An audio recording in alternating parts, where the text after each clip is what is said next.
கோடை விடுமுறையொட்டி காரைக்கால் கடற்கரையில் ஆயிரக்கணக்கான சுற்றுலா பயணிகள் குவிந்துள்ளனர். இது தொடர்பான விவரங்களை செய்தியாளர் அந்தோணிராஜ் வழங்க கேட்போம். அந்தோணிராஜ், வணக்கம்.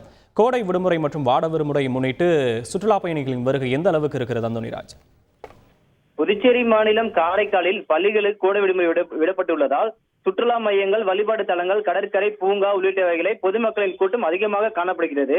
குறிப்பாக பாத்தீங்கன்னா காரைக்கால் கடற்கரையில் கோடை விடுமுறை முன்னிட்டு பொதுமக்கள் குவிந்து வருகின்றனர். காலை முதல் மாலை வரை வெயில் சுட்டெரித்து வருவதாலும் மாலையில் வெயில் தாக்கத்தை குறைப்பதற்காக காரைக்கால் கடற்கரைக்கு சுற்றுலா பயணிகள் வரத்து அதிகமாக உள்ளது. மேலும் 2 சக்கர மற்றும் 4 சக்கர வாகனம் மூலமாக நாகப்பட்டினம், திருவாரூர், மயிலாடுதுறை மாவட்டங்களைச் சேர்ந்த மற்றும் உள்ளூர் வாசிகள் என பல்லாயிரக்கணக்கான சுற்றுலா பயணிகள் காரைக்கால் கடற்கரையில் குவிந்து வருகின்றனர். இதனால் காரைக்கால் கடற்கரை சுற்றியுள்ள பகுதியில் கடும் போக்குவரத்து பாதிப்பு ஏற்பட்டுள்ளது.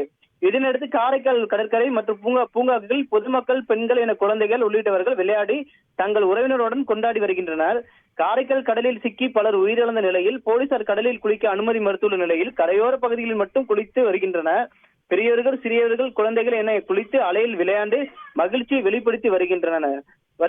மேலும் பலர் கடற்கரை பிரமிப்பு அலையில் செல்ஃபி எடுத்து மகிழ்ந்து கடற்கரையில் பட்டங்கள் பறக்க விட்டு உற்சாகமாக விளையாண்டு வருகின்றனர்.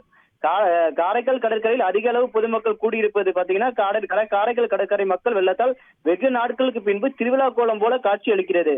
கடற்கரை பாதுகாப்பு கோபுரங்கள் அமைக்கப்பட்டு மாவட்ட கண்காணிப்பாளர் சுப்பிரமணியன், ஆய்வாளர் பிரவீன் மற்றும் புருஷோத்தமன் தலைமையில் 50க்கும் மேற்பட்ட போலீசார் குற்ற சம்பவங்கள் பாதுகாப்பு பணியில் ஈடுபட்டு வருகின்றனர்.